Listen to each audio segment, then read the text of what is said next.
ನಮಸ್ಕಾರ. Voice of Vasant ವಿಶೇಷ ಕಾರ್ಯಕ್ರಮಕ್ಕೆ ಸ್ವಾಗತ. ನಾನು ವಸಂತರಾಜ್. ಇವತ್ತಿನ ವಾಯ್ಸ್ ಆಫ್ ವಸಂತ್ನಲ್ಲಿ ನಾನು ನಿಮಗೆ ಹೇಳ್ತೀನಿ ಭಾರತದ ಮೋಸ್ಟ್ ವಾಂಟೆಡ್ ಕ್ರಿಮಿನಲ್ ಬಗ್ಗೆ, ಉಗ್ರನ ಬಗ್ಗೆ, ಭಯೋತ್ಪಾದಕನ ಬಗ್ಗೆ. ಅವನ್ಯಾಕೆ ಭಾರತ ಸರ್ಕಾರದ ಮೋಸ್ಟ್ ವಾಂಟೆಡ್ ಅನ್ನೋದರ ಬಗ್ಗೆ. ಇದೇ ಇವತ್ತಿನ ವಿಶೇಷ. ಡಾನ್ ಅಲ್ಲ, ಕ್ರಿಮಿನಲ್. ದಾವೂದ್ ಇಬ್ರಾಹಿಂ ಹಲವು ದಶಕಗಳಿಂದ ಕೇಳ್ತಿರೋ ಹೆಸರಿದು. ಕೆಲವು ಸಲ ಈ ಹೆಸರು ಸೈಲೆಂಟ್ ಆಗಿರುತ್ತೆ, ಆಲ್ ಆಫ್ ದಿ ಸಡನ್ ಚರ್ಚೆಗೆ ಬರುತ್ತೆ. ಇತ್ತೀಚೆಗೆ ದಾವೂದ್ ಬಗ್ಗೆ ಬಿಸಿ ಬಿಸಿ ಚರ್ಚೆಯಾಗ್ತಿದೆ. ಸೋಷಿಯಲ್ ಮೀಡಿಯಾದಿಂದ ಹಿಡಿದು ಇಂಟರ್ನ್ಯಾಷನಲ್ ಮೀಡಿಯಾ ತನಕ ಎಲ್ಲೆಲ್ಲೂ ದಾವೂದ್ ದಾವೂದ್ ದಾವೂದ್.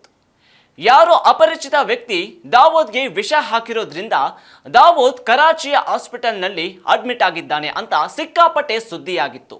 ಇಡೀ ದಿನ ಮಾಧ್ಯಮಗಳು ಇದೇ ಸುದ್ದಿಯನ್ನ ಟೆಲಿಕಾಸ್ಟ್ ಮಾಡಿದ್ವು. ಆದರೆ ಪಾಕಿಸ್ತಾನ್ ಮೂಲದ ಇನ್ಫಾರ್ಮೇಶನ್ ಪ್ರಕಾರ ದಾವೂದ್ ಫಿಟ್ ಅಂಡ್ ಫೈನ್ ಅಂತ ಹೇಳ್ತಿದ್ದಾರೆ. ಇಷ್ಟು ದಿನ ಭಾರತದ ಕೈಗೆ ಸಿಗದೆ ಕಳ್ಳಾಟ ಆಡ್ತಾ ದುಬೈ ಮತ್ತು ಪಾಕಿಸ್ತಾನದಲ್ಲಿ ಮೆರೀತಾ ಇರೋ ಈ ದಾವೂದ್ ಇಬ್ರಾಹಿಂ ಭಾರತದ ಪಾಲಿಗೆ ಅತ್ಯಂತ ದೊಡ್ಡ ಶತ್ರು, ಕ್ರಿಮಿನಲ್. ಹಾಗಾದ್ರೆ ದಾವೂದ್ ಭಾರತಕ್ಕೆ ಏನ್ ಮಾಡಿದ್ದಾನೆ, ಅವನ್ಯಾಕೆ ಭಾರತದ ಬಹುದೊಡ್ಡ ಟಾರ್ಗೆಟ್ ಅನ್ನೋದನ್ನ ನಾನು ನಿಮಗೆ ಎಕ್ಸ್ಪ್ಲೇನ್ ಮಾಡ್ತಾ ಹೋಗ್ತೀನಿ. ಇನ್ಫ್ಯಾಕ್ಟ್ ದಾವೂದ್ ಹುಟ್ಟಿದ್ದು ಭಾರತದಲ್ಲೇ, ಮೂಲತಃ ಮುಂಬೈನವನು. ಆದರೆ ಜೀವನ ಪೂರ್ತಿ ಕೆಲಸ ಮಾಡಿದ್ದು ಭಾರತದ ವಿರುದ್ಧವೇ. ಇವನು 1970ರಲ್ಲಿ ಮುಂಬೈನಲ್ಲಿ ದೊಡ್ಡ ಡಾನ್. ಡಿ ಕಂಪನಿ ಅನ್ನೋ ಗ್ಯಾಂಗ್ ಕಟ್ಟಿ ಅವನು ಮಾಡಿದ ಅನಾಚಾರ ಒಂದೆರಡಲ್ಲ.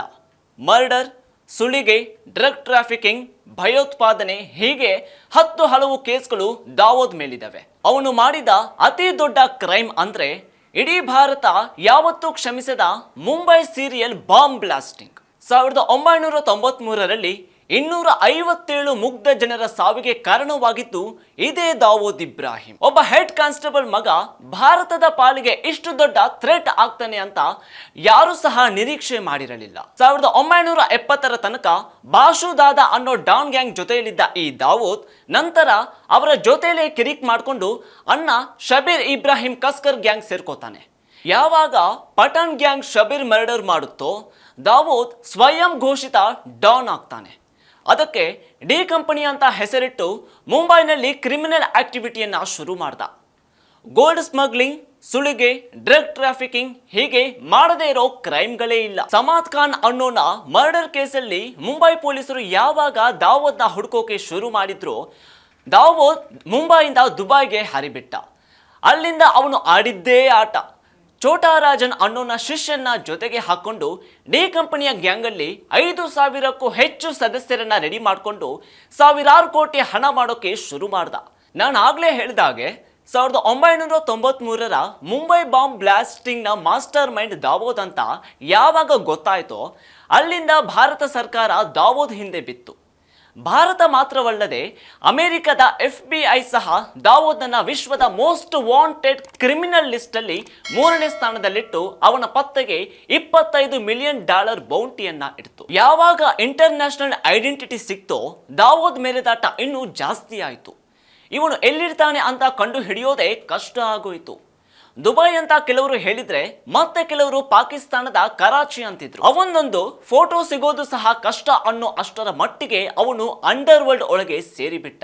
ಇಂಟರ್ನ್ಯಾಷನಲ್ ಕ್ರಿಕೆಟ್ ಮ್ಯಾಚ್ ಫಿಕ್ಸಿಂಗ್ ಮಾಡೋ ರೇಂಜ್ಗೆ ದಾವೂದ್ ತನ್ನ ಕಬಂದ ಬಾಹು ಚಾಚಿಬಿಟ್ಟ. ಎಲ್ಲೆಲ್ಲೂ ದಾವೂದ್ ದಾವೂದ್ ದಾವೂದ್. ದೇಶದಲ್ಲಿ ನಡೆಯುತ್ತಿದ್ದ ಬಹುಪಾಲು ಕ್ರಿಮಿನಲ್ ಆಕ್ಟಿವಿಟಿಗಳು ದಾವೂದ್ ಆರ್ಡರ್ ಮೇಲೆ ನಡೆಯುತ್ತಿದ್ವು. ಭಾರತ ಸರ್ಕಾರದ ಪಾಲಿಗೆ ಒಂದು ಹಂತದಲ್ಲಿ ದೊಡ್ಡ ತಲೆನೋವಾಗಿ ಬಿಟ್ಟ ಈ ದಾವೂದ್ ಇಬ್ರಾಹಿಂ. ಯಾವಾಗ ಫೋರ್ಬ್ಸ್ ಲಿಸ್ಟ್ ಅಲ್ಲಿ ವಿಶ್ವದ 3ನೇ ಅತಿ ದೊಡ್ಡ ಭಯೋತ್ಪಾದಕ ಅನಿಸಿಕೊಂಡೋ ವಿಶ್ವದ ಗಮನ ದಾವೂದ್ ಕಡೆಗೆ ಹೋಯಿತು. ಅವನನ್ನ ಎಲ್ಲಿದ್ರೂ ಹುಡುಕಲೇಬೇಕು ಅಂತ ಹಠಕ್ಕೆ ಬಿದ್ದ ಭಾರತದ ರಾ, ಇಂಟೆಲಿಜೆನ್ಸ್ ಬ್ಯೂರೋ ಮತ್ತು ಏಜೆನ್ಸಿಗಳ ಪ್ರಯತ್ನ ಫಲಿಸಲೇ ಇಲ್ಲ. ಪಾಕಿಸ್ತಾನದ ಕರಾಚಿಯಲ್ಲಿ ದಾವೂದ್ ಇದ್ದಾನೆ ಅಂತ ಟ್ರೇಸ್ ಔಟ್ ಮಾಡಿ ಪಾಕಿಸ್ತಾನ ಸರ್ಕಾರದ ಎದುರಲ್ಲಿ ಇದನ್ನು ಇಟ್ಟಾಗ ನೇರ ಪಾಕಿಸ್ತಾನ ಅದನ್ನ ಅಲ್ಲಗಳೆದು ಬಿಡ್ತು. ಟೈಮ್ಸ್ ನೌ ಚಾನೆಲ್ನವರು ಒಮ್ಮೆ ಲೈವ್ ಅಲ್ಲಿ ದಾವೂದ್ನ ಕರಾಚಿಯ ಮನೆಯ ನಂಬರ್ಗೆ ಕಾಲ್ ಮಾಡಿದಾಗ ದಾವೂದ್ ಪತ್ನಿ ಆ ಕಾಲ್ ರಿಸೀವ್ ಮಾಡಿದ್ಲು.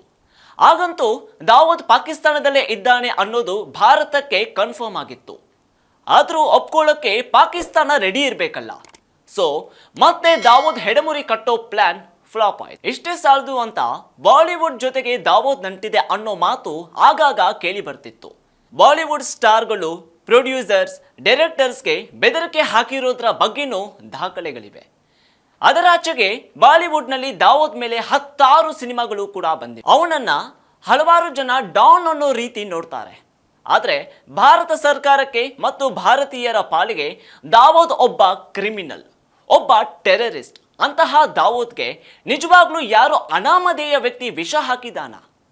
ದಾವೂದ್ ಕರಾಚಿಯ ಆಸ್ಪತ್ರೆಯಲ್ಲಿ ಸಾವು ಬದುಕಿನ ನಡುವೆ ಹೋರಾಡ್ತಾ ಇದ್ದಾನ? ಸದ್ಯಕ್ಕಂತೂ ಕ್ಲಾರಿಟಿ ಸಿಗ್ತಿಲ್ಲ.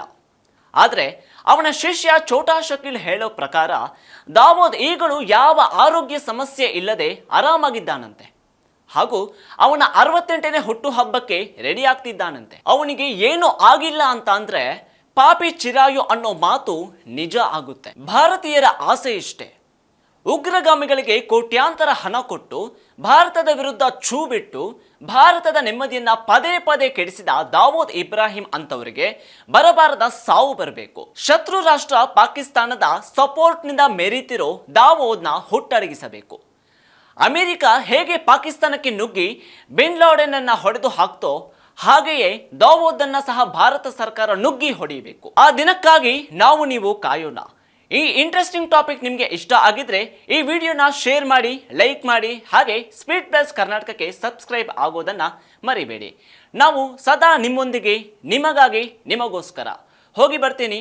ನಮಸ್ಕಾರ. Speed plus Karnataka.